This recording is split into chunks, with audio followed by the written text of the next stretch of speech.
So thank you all for coming. This is the actual first class of the Pathfinder University. For those of you that haven't been reading the forum, we've decided to set up a group for new players, actually create a place for new players to learn, and they're going to be based out of Thornkeep. This is our first class in the series. Next class will actually be tomorrow night at 9 p.m. Eastern and 10:30 p.m. Spitfire will be doing classes at that time. And then on Sunday, we're actually going to do a new player day from 1 to 8 Eastern, which is from server uptime to about 8 hours later. And for anyone that wants to check it out, PathfinderUniversity.com. So Lisa, you want to introduce yourself as you run into the room? Sure. First off, thank you, Hoffman, for asking me to be involved here in the first ever Pathfinder University class. I'm Lisa Stevens, CEO of Paizo Publishing, COO of Goblinworks, and an avid player of Pathfinder Online. Anyway, here to kind of do what I can to illuminate what I can, and I'm looking forward to, hey, get out, you're on my way. Looking forward to seeing what questions people have and what kind of fun time we're going to have here. So let's do it, Hoffman. All right, Lisa. So first two questions. One is, what the heck does COO at Goblinworks mean? The other thing is, what is your Pathfinder character on Pathfinder Online? Oh, you want me to out my character? Oh, I can have a target on me. I don't know if I want to do that. You don't have to say the name, but what type of character? What are you building? Oh, okay. So I'll take the first one first. COO.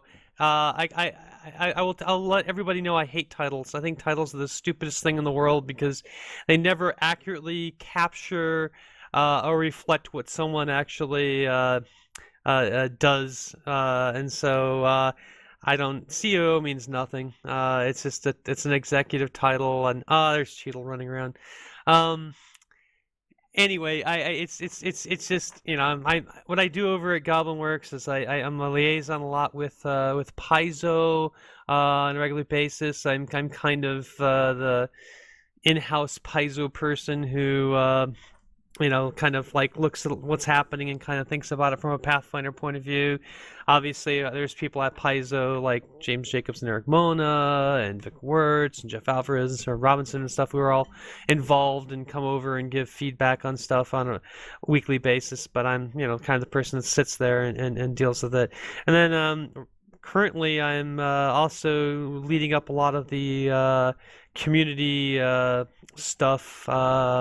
I think it's really important. Anybody that knows my background in the tabletop knows that I've been involved with organized play and gaming communities for pretty much my entire 30-year career. So I'm looking forward to taking some of that experience and leveraging it over here to Pathfinder Online. My character in the game, I'm currently, so if I had a choice, I would have picked a ranger. I've always liked to do female elven rangers.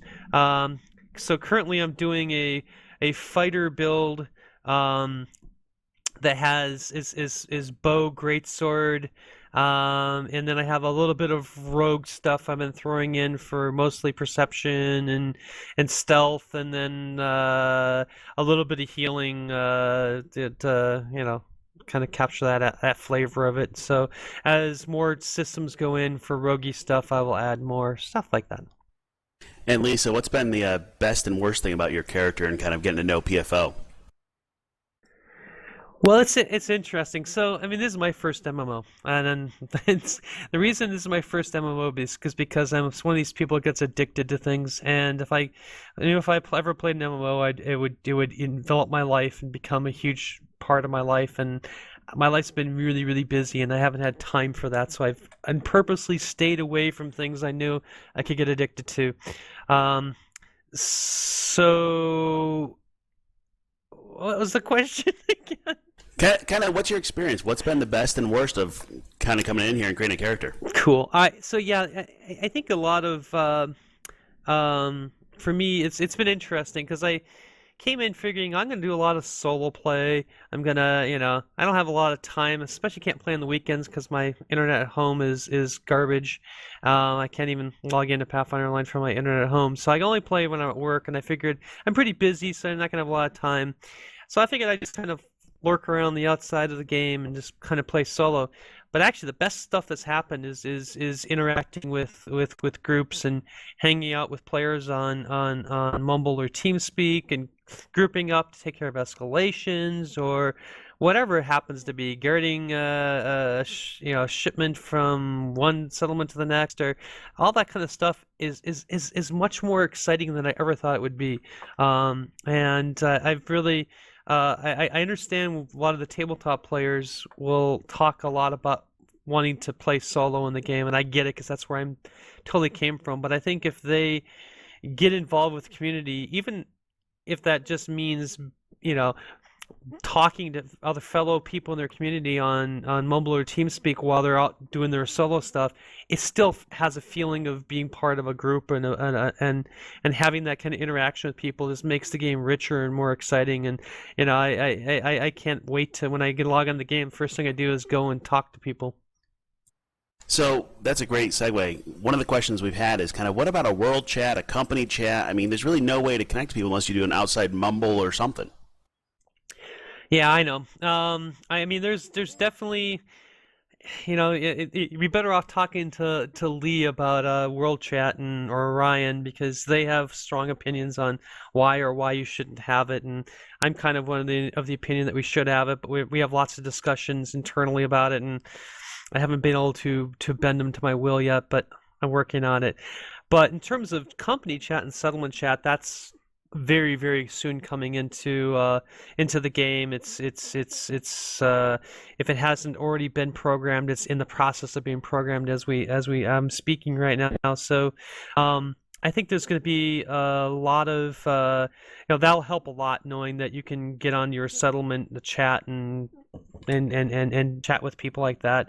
But frankly, chat doesn't, in my opinion, doesn't take the place of talking to people over like we are right now, and it's just I encourage everybody to figure out where their settlements are getting together to talk and getting on there, because I think that just takes it up a level. But we will have the company and settlement chats coming in very soon. Yeah, I hear you on the Mumble, and that's why this Golarion Mumble setup, anyone can use it, and that's just a reminder that if anyone wants to use it later, it's all theirs. I love it. So, all right, with that in mind, what is your opinion on kind of this crowd forging thing? I mean, how much control do we as players have versus, you all? I hear you're fighting with Ryan and Lee, and you haven't won the battle in World Chat. Are we going to win it? I mean, what's your thoughts? I think, this whole crowd forging thing is kind of a new thing. I mean, in some ways it's an old thing. I mean, in Paizo, we've been doing play tests and getting feedback from players on all of our books since we started publishing the Pathfinder role-playing game. That said, it's with an MMO, this is kind of a new thing, and it's not designed by consensus or designed by democracy or voting or anything, but it is being involved, and I think from my experience so far in watching the crowd forging process and early enrollment, I think a big thing is when people are able to back up their thoughts with facts, statistics. We went and did this, and here's what we found, and we went gathering for 20 hours in one hex, and here's what we discovered, and we did a combat, and here's what we saw when we were using different abilities. I think that kind of stuff makes the designers stand up and say, well, that wasn't how it was supposed to work, or whatever, or well, that's really not giving us the benefit we were looking for. Maybe we should look at fixing that. Also, just well thought out ideas, and sometimes there's really great ideas out there that are just that are the word I'm looking for. I mean, they're good ideas, but they would take so much effort away from what we're doing that it's like, I wish we'd had those ideas 4 months ago. And sometimes, like for instance, some of the ideas in the War of the Towers it's like, yes, good ideas, but basically what you're discussing, what you're coming up with is what we're going to do for POIs and outposts. And we'd much rather have POIs and outposts earlier rather than War of the Towers lasting longer, because we put effort into making War of the Towers better. And so sometimes you make CrowdForge and get some great ideas, and they're not practical for whatever reason. But a lot of times there's really good ideas, and I see someone is on my head. So a lot of times there's really good ideas, and I think that it's a learning process, and I think it's taking everybody, both the players and the people working at Goblinworks, time to kind of figure out how to use the crowd forging process. But I can tell you right now, it's paying dividends, because we talk about stuff that we read and hear about every day. Yeah, so I want to ask a kind of question on that crowd forging. One of the big debates is this whole PvP thing. You got the Care Bears versus the murder hobos. I mean, how do we find somewhere in the middle and make this work? Channel is fire. Well, I'm not a designer. I don't play one on TV, so I'm not sure I know the exact answer to that question. I think it's going to take some fiddling. I think it's going to take having a game system which is robust enough where people that want a PvP have plenty of opportunity to do so, and people that want to focus on other ends of the spectrum have an ability to do so. And but bottom line is, you can't make a game for everybody, and the old saying, can't do all things for all people. Bottom line, we're gonna have a game we're making here, and we've been pretty consistent with the type of game our vision for the end game. And if you want to have a game where you never have to see another soul, never have to interact with anybody, it's probably not your game. This is a game that's definitely about grouping up and forming adventuring parties and companies and settlements and ultimately nations. And that's where the real breadth of the game is going to be. And I think there's a place inside that structure for lots of different play styles, whether it's the guy who wants to go out and explore the world and by himself and find cool things and bring them back to the settlement, kind of the old trapper of yore, who would go out and for 6 months at a time and go trapping for mink and muskrat, and then come back to settlement for 1 week and get a shave and a shower and get some money and then head back out. That play style works just as much as someone who wants to run a settlement or wants to patrol and make sure that gatherers stay out of their hexes or whatever. I think there's different play styles, and I think the way we're going to get everybody to coexist is by providing the different play styles, each satisfying game. So I hear a lot of kind of tabletop players making the adjustment over here and having a little trouble, especially with the PvP part. Any thoughts on the kind of transition from tabletop to MMO? So I maybe. I think I'm a tabletop player making that transition over, so I get it. And so far, no one's ganked me when I've been out there gathering and stuff. Though I totally expect it'll happen sooner rather than later, just because it's just the nature of the game. My philosophy on tabletop gaming is that if there's no risk, there's no reward. I know if I'm playing a tabletop game and I'm able to just I'm able to do whatever I want, and there's no risk to it, and because the GM's going to make sure I always win and stuff like that. Where's the fun? If there's not a possibility of dying, why bother? It'd be like playing a game of poker and everybody wins.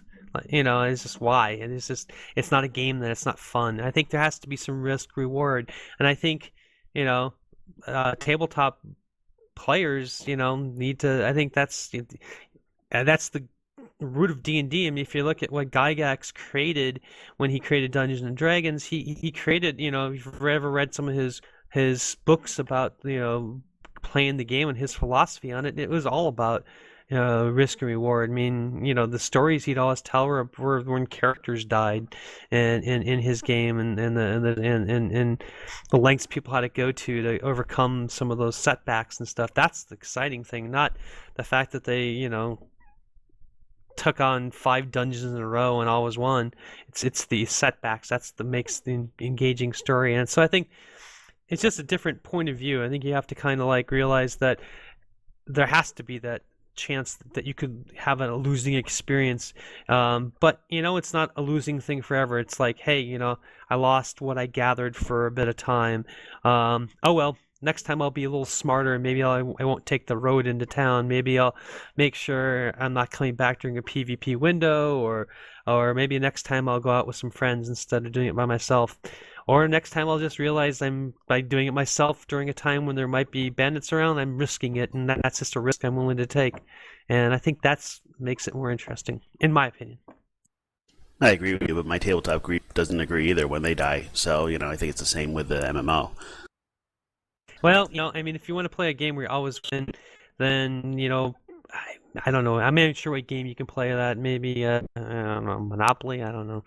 But I just, I guess in a tabletop game, you can have a GM that just makes sure that everybody wins all the time. And if that's the game you want, then, you have more flexibility in a tabletop game than you do in a computer game. Because a computer game, you could lose. Yeah, I'm with you. I'm not a PvP myself, but, G-Punk did chase me down and shoot me in the back, so, hey, it worked, and it did make for a little fun. So how about talk about settlements and companies? There's been a lot of discussion about, how do I get my company going? How do I get my settlement going? And is it possible to be a small settlement or company and make it in this game? What do you think? Well, there's a really interesting blog that Lee is going to be posting up soon, probably in the next couple of days, that I've already approved. It goes into a fair bit of detail about all this thing and talks about how... It's on the blog. Is it right now? Cool. I think it's... I asked him to write that yesterday, or maybe it was the day before, because I wanted to let people understand how what they're doing now is going to affect what's coming in the short-term future, like companies and settlements. And I think Lee did a good job. Basically, if you want to specialize into a niche, you could be small and relevant. Because you're not trying to be everything to everybody. You're not trying to, you can't be the big military powerhouse and be small. You can't be the big economic powerhouse and be small. You can't, you can't be the big logistics caravan thing and be small. But you might be able to, be small if you wanted to be a mercenary band that gets hired on by bigger people to be involved with stuff. You might be able to be small if you wanted to be the best jeweler or something like that, and put yourself in an area where there's lots of gems, and you can be really focus all your efforts into that. Or I could see in the future people might be able to be really good at enchanting swords or making potions or something. I think there might be an ability to kind of like focus like that. And so I think that's where you can be small and relevant. But if you want to be small and you also want to control huge swaths of territory, it's just not going to work. And so I think you either have to group up to do really big things, or you have to kind of stay small and focus. And I think on small versus large, my feeling with the long term in this game, the companies that are quote unquote large now are small in the numbers that are needed for settlement. I've seen numbers where you need over 1,000 people to run a settlement. What do you think about the size of a settlement to actually be a powerhouse? I think time's going to tell. It depends how many people are in the game and how many people are people we end up enticing to come play. If it's you look at EVE Online, you have hundreds and hundreds of thousands of people on there. Well, it's to be large, you have to have a fair number of people. But if we end up with 20, 30, 40,000 people, then large will be relative. And so I think it's over time. It's gonna depend on how big we get, and that's gonna make a difference on how many people you need to have. I don't know if I answered your question, but I think I did the best job I could there. Yeah, I think the other thing that size a lot of people kind of get into is I know Fred's got his post on there of 1,500 or 1,100 or 1,600 depending on which post people in here, and you said in there the majority of players are out of there. How many players do we need to make this game viable? And how many players do we have now, or can you give us an idea? actually don't have that exact number, and I'm not sure Ryan or Mark would want me to divulge it right now, if I did. Um, I don't know. You're talking about someone who's new to MMOs. I really don't know how many we need to be viable or relevant or whatever. I mean, time will tell again. I think we'll know when we hit it because people will say, okay, this feels good to me, and we're obviously not there yet, but we're growing all the time.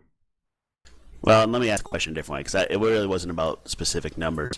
I think there are those who kind of say, hey, you know what, before I invest more money into the game, whether it's, time or actual money, I want to see if it's going to succeed. I mean, is it going to last? Is it whatever? I mean, what's your kind of long-term outlook for the game?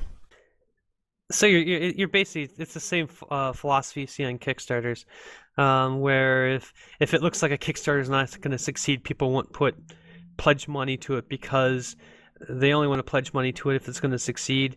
And never mind the fact that, at least for Kickstarters, if you pledge money and it doesn't succeed, then you're not nothing. But you still see this huge, people actually pulling money out of something, a Kickstarter that they're afraid is not going to succeed. And there's definitely people that's about, that's an important thing for them. And I'm not sure you can say anything different to that. I mean, it's like a role-playing game. I've been doing role-playing games for my whole life, and I've done big role-playing games like Pathfinder and D&D, and I've done smaller role-playing games like Ars Magica. And when I was doing Ars Magica, we had a lot of people who didn't want to get into the game, even though they loved the game, because they were afraid basically that they would buy into the game and then we wouldn't be there supporting them. But there was a lot of other people that were like excited, like, well, hey, the game's done. You got your core book. I can make this stuff up myself. And so I think the people that like a game in its infancy are the people who are the creators, people who want to be a part of the creation process and want to help establish this. And then there's people that want to know that something, they're not going to go root on the Seattle Seahawks unless there's 100,000 other people who want to do it, because they're not going to be one of the if there's only 10,000, they're not going to show up because they don't want to support something that's not successful. And so I think that's just life, in general. I mean, success there's people that want to be around stuff that they think is successful, and only thing we can do to do that is just be successful. And again, I don't know if I answered your question. I don't think it's an easy question to answer. I mean, it kind of goes along with the question that people ask of, should I give my buddy invite out, and is it ready for a buddy invite? I mean, my personal belief is if they want to be part of creating the game, yeah, you should. But if they just want to have a finished product, I don't think so. I mean, what's your thought? No, I think you're 1,000% right, and I think I mean, if you saw my email that I sent out to the Paizo list, I went way out of my way to say this is not a finished game. This is a game that's got warts, and it's rough. There's things that there's bugs and there's features that aren't implemented, but yet I find it, personally, a very satisfying game because I feel like I'm in on the ground floor, and I'm seeing the future settlements and companies being built up from the ground, and I see economy bootstrapping up, and it is the efforts I'm seeing of people growing the game, things like the Pathfinder University starting, and it's exciting. This is an exciting time to be in the game, but you have to have an attitude of finding excitement in being part of that building process. Not everybody's is interested in that, and so I would look at my friends and say, is this friend of mine one of the people that would be excited about coming along for the ride and working with me to help building something, or is this person the person you want to wait until it's more done? And I think that's a person by person, player by player decision to make, and there's no right or wrong answer to that. And that's fair. So Aussie Dwarf of Forge Home has kind of asked, what are the plans for adding polish to PFOs? So like, when are we going to get better game settings, better menus, more in-game documentation? All right, run this. So more polished what now? Set game settings, better menus, and more in-game documentation. Okay, I mean that's I don't know if you remember our we had a blog just a while ago. We were talking about what part of our programming and our time is spent on polish and what part is spent on new features. And at this stage of the game, we spend about 2/3 of our times polishing, fixing bugs,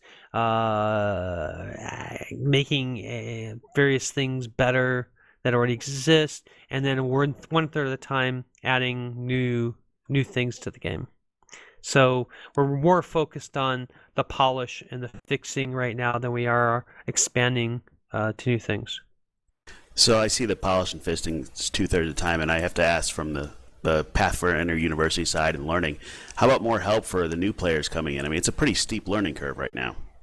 Yeah, I know we know that, and it's definitely something that's on the list. There's a very large list, and we debate it regularly about what's what needs to come next. And there's just again, it may not be a right or wrong answer. A lot of times it's your gut about which things which things to focus on and which things not to. But there's definitely things in the very short term that are aimed at making the game more accessible and easier to play.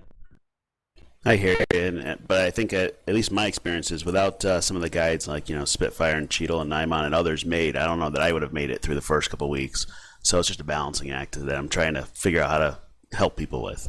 I mean, people like you are, and Spitfire and Cheetle and stuff, putting the time into making guides and having information accessible is, I mean, the good and the bad part about Pathfinder Online in my mind is that we're all doing this kind of together, and it's not just we're not just a game company over behind closed doors making a game on our own. We're kind of all working this thing together, and that means that sometimes when we're working on one thing, the community is helping pick up slack in another area, and we can't do it without help from the community, and the community can't make the game without us either. So it's definitely a very symbiotic thing, and it's at any given moment there's something that's what we've kind of termed a pain point, and it's that's something in the game which causes people stress and agony and pain, and might make them leave the game, and we have to prioritize those and see which ones are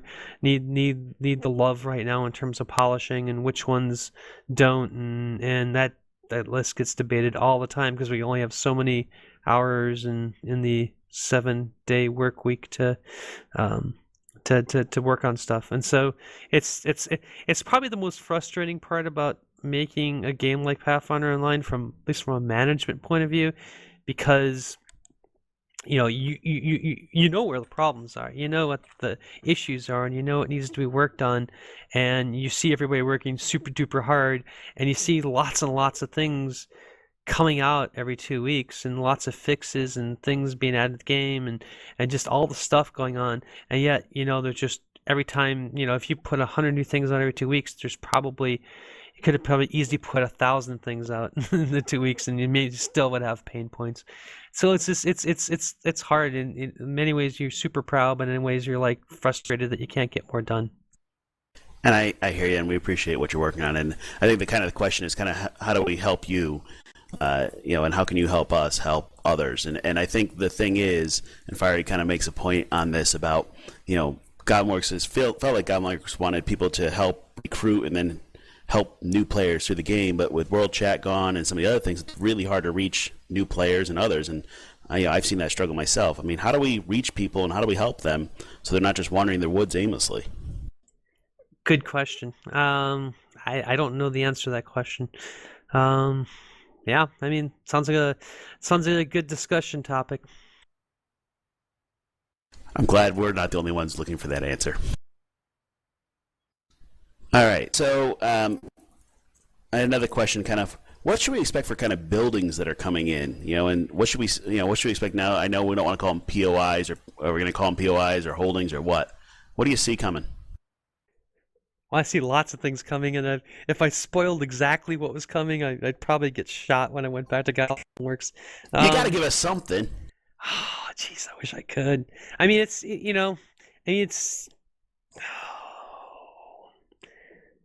All right, I'll tell you about like one thing I saw the design for the other day, and it's a POI, and it's a manor house, and it's this very cool manor house that starts off as just like a little, you know, like a tower kind of stockade thing, and then when you upgrade it, it adds more and more, levels and width to it and stuff like that. And becomes, and I don't know exactly what it does because I don't, I don't have the design document on me, but I know it's kind of focused more on military stuff and protection of settlements and things like that. And because every POI, from my understanding, is focused on augmenting some aspect of gameplay. So if you built a mine, let's say, and that's another POI you can have as a mine, it'll help get the bulk resources of rock, kind of rock resources like iron ore and coal and stuff. But those bulk resources that you use to develop your settlements or keep your settlements upkeep going. And so everything's kind of focused on that kind of thing. I mean, I know there's just a ton of different things like that, and I keep forgetting which things are POIs and which are outposts, because they all kind of blend to me. Because I see a never-ending string of these things, coming through for approvals from those guys. But I know outposts are supposed to be more about the actual getting of materials and stuff like that. So the gathering of you might do a hunting lodge or something like that, and that would, or hunting camp, and that might be something where you're gaining animal type of foodstuffs that you're able to put back that goes back to the POI, and then that goes to the settlement. And yeah, there's a ton of different POIs. I don't know how many, but it's more than 10 and maybe more than 20. It's a lot of different things, a lot of choices, and they're all going to have different. Some are going to be better in mountain hexes, some are going to be better in plains hexes, some are going to be better in woods hexes, but doesn't mean you couldn't put one that's good in plains into the mountains. It just won't be as good as the one in the plains. And then they're going to all have upkeep costs and stuff. Yeah, there's a lot out there, and I look forward to one day having Lee or Torque or somebody talking about the stuff on the blog, because I think it's every time I sit down and talk with them, I find out how deep and rich the system is, and it's not that far away. I mean, like I said, I've been seeing art resources coming through every week for months now, and so there's a lot already built, and it's really just in a very, very short period of time will be coming in. And for those people that got to play around with some small holdings on the test server, it's kind of exciting when you actually find a plot of land and you have your thing and you put it up and you realize you did that to the world, and that's something that you put there and that you control and own. It's a pretty neat feeling, and I think once POIs and outposts get in the game, it's going to have that feeling of, I decided to do this here, and for whatever reason, and that's really cool. Yeah, and I think what you just was a massive nerdgasm across the group, that they were just really excited about that. And I have to say I was lucky to see one of those small holdings in the test server, so I'm pretty excited to see those coming. So how about, you're talking resources, how about gushers we've been hearing about for quite a while? I think basically gushers and stuff like that is just part of the whole process of the economic process, and it ties into the whole aspect of gathering materials and bringing it to your settlement for upkeep or crafting or whatever. And it's on the list. It's there, and we've talked about it already. Everybody kind of knows what the gushers are. I'm not sure that I have too much more to add to it, other than we know it's something that needs to get done, and we know there's some people are really excited about that. Thank you, Cheadle. And other people are probably also excited about it. But if I had a dime per time Cheadle asked me about gushers, I'd probably have a few $100,000. Yeah, Cheeto asks lots of questions. So we're going to go down the geek path rather than the development path. You know, and Aussie Doors is a great question here. What type of things do you get to approve as, Paizo slash Goblinworks, and what type of things do they get to do on their own? Well, I mean, as Goblinworks is a licensee of Paizo for Pathfinder, and so technically Paizo approves everything. There's pretty much not anything that goes in the game that we haven't approved. Now, the reality is, I'm not sure Paizo really cares fundamentally what the math is behind something, and so if Lee comes and rants, goes on and on about how awesome his resource distribution mathematics is. I think everybody at Paizo's eyes might glaze over and say, like, I'm sure it's good, as long as he's not, as long as his resources don't have things that aren't in Pathfinder, I'm not sure we care exactly. I mean, we care in that we want the game to be good, and we want, the math has to bear up in game and make the game good, but that kind of stuff we tend to not really have a lot of. We know we know the basis of the game system. We know, that stuff's been pitched to Paizo. Here's what the gameplay is going to be like, and we've all said, hey, that sounds pretty cool.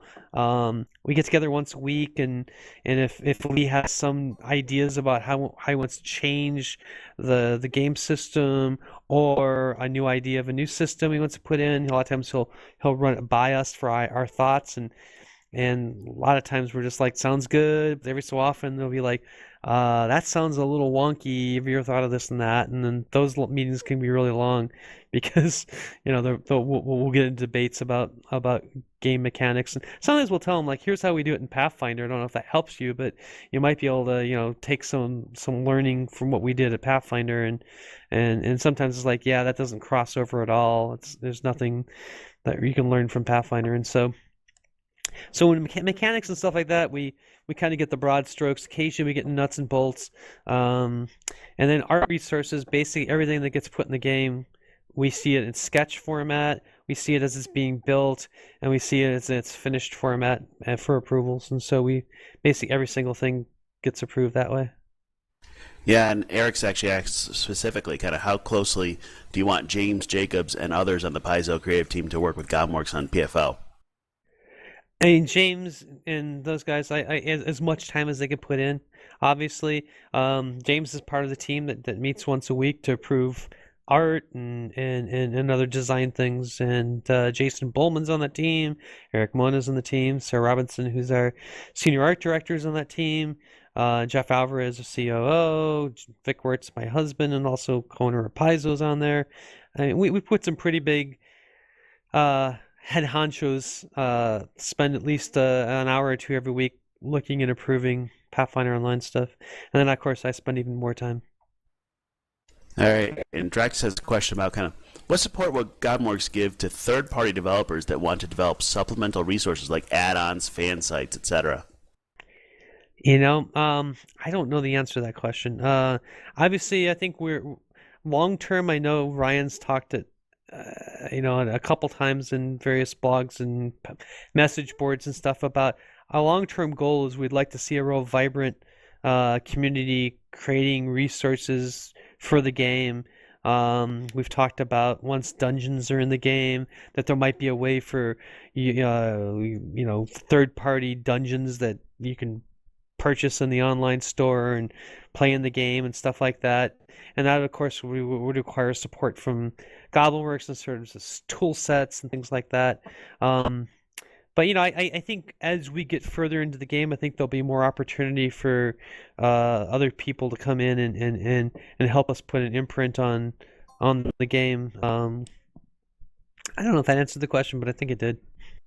Yeah, and I'm having fun with some of these questions now. Red's got an interesting question, which is, has anything on the PFO side prompted any changes on the tabletop side? I don't think so yet. I think the game is still, Pathfinder as an RPG, tabletop RPG is kind of set in its ways at the moment. I think that I see that nice quote from Decius down there about Thankfully, he's gonna hate me now. Pathfinder is a tabletop RPG is pretty set in its way at the moment. If there's ever a new edition down the line, maybe there's some things we can learn from Pathfinder Online. Let's give it a few years to shake out, and maybe we'll learn something from that. But fundamentally, they're kind of very different games. There's obviously the aspect of killing things and taking their stuff, but a lot of the whole settlement thing is pretty unique to Pathfinder Online, and we do settlements slightly differently on the tabletop. So if you ever saw Ultimate Campaign book, we have a whole thinking about settlements and kingdoms in there and stuff. Great. So Red has a good question and follow up, which what's the origin of Lisa and Ryan coming together in the start of PFO? That's a fun question. So Ryan and I worked together at Wizards of the Coast on Dungeons and Dragons 3rd edition. I started I was the first employee ever at Wizards of the Coast back in 1991, and we got Ryan into the company when we acquired TSR. We also acquired a game called Five Rings Publishing Group, and Ryan came over with that, and he did a bunch of stuff with collectible card games, Legend of the Five Rings, and a few other things like that at Wizards of the Coast. And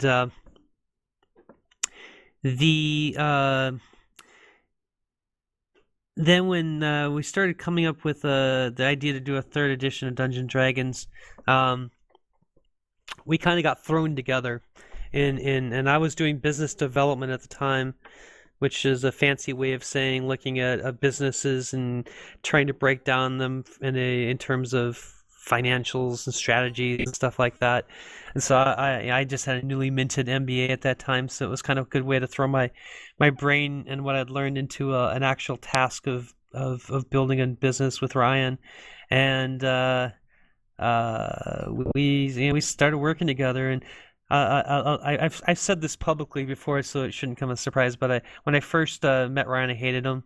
I absolutely hated him. I just everything about him I didn't like, and he just totally rubbed me the wrong way. And the more we worked together, the more I realized he's absolutely probably one of the more brilliant people I've ever met. And he stretched me. He made me as an individual push for boundaries and goals and stuff that I wouldn't have maybe gone for on my own. And together we created a really cool game in 3rd edition Dungeons & Dragons. And we had a bigger team. It wasn't just the two of us. We had a core group of 6 to 8 people that were really intimately involved in helping us do that. But that team I really enjoyed that a lot, and I enjoyed working with Ryan, and we got a healthy respect for each other. And then I left Wizards in 2000, and Ryan left in 2001, and we talked a little bit when he left at that point, like, oh, we should work together sometime in the future.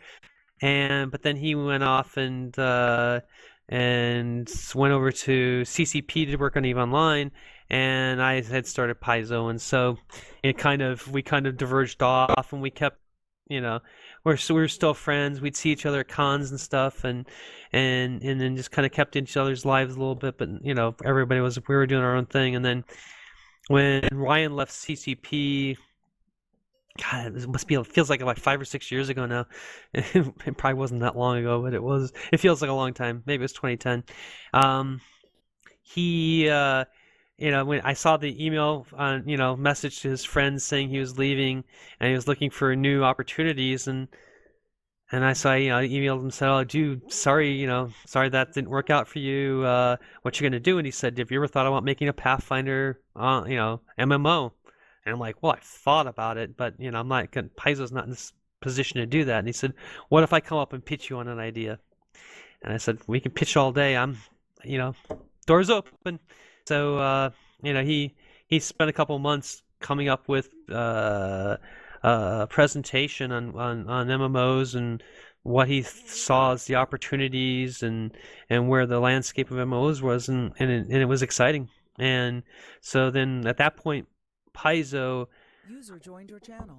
paid him a set amount of money to create a design document for Pathfinder Online, and we had a lot of iterative process back and forth. But we basically came up with the base document that Pathfinder Online spawned out of, and from there it was. Then it was like, okay, how do we make this into reality? And, it's Kickstarter and, getting Mark Helms involved as a CTO is a huge part of it. Excuse me. And, and so then it's just, it kind of grew from there, and now where we're at. How long ago was that, the pitch art thing? I'd have to go look. I think it might have been 2012, maybe 11. I don't know. I'd have to go look in my archive here. I'll run over to my archive here and see what my oldest. I got some stuff from 2011 here. Looks like January 2011. So January 2011, and here we are in 2015. Is this what you thought? Oh, this is where you thought you'd be? I'm not sure I knew where he'd be. Like I said, I've never made an MMO before. I've been involved with licensing of video games and Baldur's Gate and things like that back in the 90s. But I know they take time, and part of me thought we'd be further along, and part of me thought we wouldn't be as far. And I'm pretty proud of where we got and where we're at right now with the amount of resources. I mean, the fact that there's people standing out there in a game world talking to me interacting with me right now is pretty mind-boggling to me. So I'm pretty happy with where we're at. And do you always want to be further along? Sure. I'm probably one of those people that likes the destination more than the journey, but I can enjoy the journey occasionally too. Hey, that's fair. So we've done a little history here, and some people got some little bit harder questions about some of the game mechanics. Like, for example, there's a lot of things being developed right now and a lot of changes and feats and all that, and there's been a lot of discussion about rollback of XP, and the developers have been like, nope, not happening. What are your thoughts on that? I defer to my colleagues who have infinitely more experience with MMOs than I do.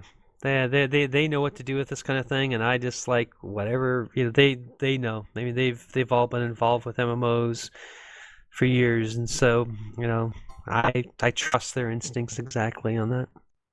So that sounds like I need to ask Ryan and Lee to come do one of these chats with us, huh? Sounds like. Good, so we'll have your support on that, hopefully. Hey, I also know that you're a different type of geek, not just a role-playing. I hear you're a Star Wars geek. I prefer to call myself a Star Wars collector, but yes. Tell us a little about your collection. I heard about that, and you got to share it with the group. Oh, Jesus, you're just trying to make me into the biggest geek, aren't you? Lisa, it makes you lovable. Yeah. If you want to, so my husband and I, Vic Wirtz, we back in the 90s, we went to, we'd always liked Star Wars, and I was a big fan. I saw the movie when it first came out in 77, and I was a little older. I was in high school, actually junior high at the time. No, actually I was high school, and I loved the movie, and so I read the books and the comics and stuff like that. And it was always one of my favorite movies. And then when I met my husband, he's younger than me by about 9 years, and he was into action figures and all that kind of stuff at the same time I was into novels and the books. And anyway, he told me about his action figure collection, and at the time they had just relaunched the action figures for Star Wars, and so I ended up buying my Boba Fett action figure at Toys R Us one day on a lark, and I gave it to him as a gift that night. And before you know it, he was out buying all the action figures, and didn't take much longer for us to just start expanding into other toys. And before you know it, we were buying posters and prototypes and props from the movies and everything that you could possibly imagine for Star Wars. And our collection is grown from a couple boxes in the closet to a room to 2 rooms in the house to now we have a wing in the house, and we're going to be building an actual building outside of our house, about 10,000 square foot building to house our Star Wars collection. It's just kind of become that big of a part of our lives, and it's probably one of the top 5 biggest collections in the world. And it's something we do together, and it's something I'm really proud of. I was actually, and also just to add to my geekdom, I was actually the president of the Star Wars fan club for about 3 years too. I got to travel around the world and go to conventions and do speeches like this at big Star Wars conventions, and got to meet a lot of the actors, and it was a pretty cool time. And then the last bit of geekdom is we have a really cool theater in our home. It's called the Death Star Theater. You can Google it. If you Google Death Star Theater, you'll see pictures of what it looks like and articles written. And we've had TV crews come in and do interviews and take shots in there, and it's pretty cool. But it was actually designed by the guy who designed episodes 1 and 2 for George Lucas was the designer of it. So it's kind of like the tip of the geekdom quotient there. And Spitfire asks, what's your coolest prop you have? Coolest prop. This is always a tough one because you have so many things that you love. I'll give you some ideas, some of the things I have, but that's not the coolest. I'll get to the coolest. In terms of props, we have a hero, Obi-Wan Kenobi hero lightsaber. We have dueling lightsabers for Darth Maul and Obi-Wan and Qui-Gon Jinn. We have... Wait a minute, you're talking about the real ones, right? Yeah, the ones from the actually movie? used in the movie. Yeah, we have Stormtrooper Blaster from Star Wars and Empire. We have Rebel Blasters from Star Wars that we use in Star Wars and Empire. We have... I have the mask of the Ewok that died in Return of the Jedi. The only one that died in the whole movie. I have that mask.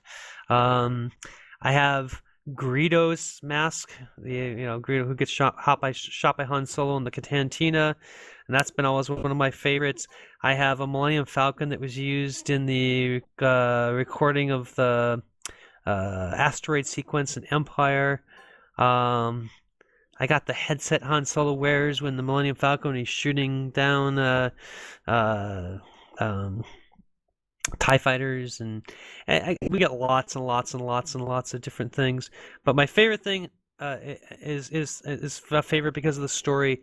The guy who created all the masks and stuff for Star Wars is a guy named Stuart Freeborn, and Stuart was a genius in the UK in making masks, and he passed away I think last year, way in his I think it was late 90s. But before he knew he only had a few years left in his life. He reached out to fans to take possession of some of his more cherished things, and through that he approached through a friend of mine. He approached me on buying everything he used to create Yoda.